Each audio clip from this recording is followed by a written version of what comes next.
In today's video, I'm going to teach you how to set status and change availability in Slack. Keeping your Slack status up to date is a simple way to let your team know what you're doing and whether you're available without having to send extra messages. In this walkthrough, I'll guide you through exactly where to click, what each option means, and a few tips to make your status really work for you and your team. First, open Slack on your desktop. Once you're in your workspace, look toward the top left corner of the Slack window.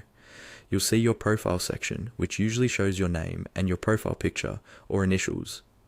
Click on that profile icon. This opens a small menu that contains everything related to your account and presence in Slack.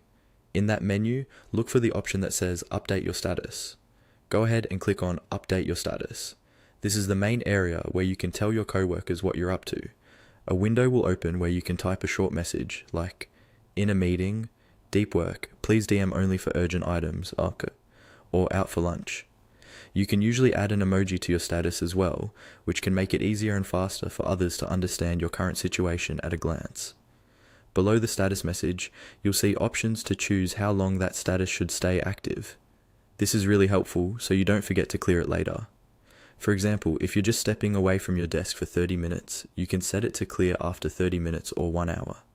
If you're on vacation, you might choose to keep it for the entire day or until you manually clear it. While you're in this menu, you may also notice options related to your availability, such as setting yourself to active or away. Active means you're available and generally online, while away tells your team you're not currently at your keyboard. Use these options to match your real availability so people know what to expect when they message you. Once you've decided on your status text, emoji, and duration, confirm your changes. Your new status will now appear next to your name, and your teammates will see it when they hover over your profile or view you in channels and direct messages. That's all you need to do to set your status and adjust your availability in Slack. With just a couple of clicks, you can communicate clearly with your team and reduce confusion about when you're around and how best to reach you.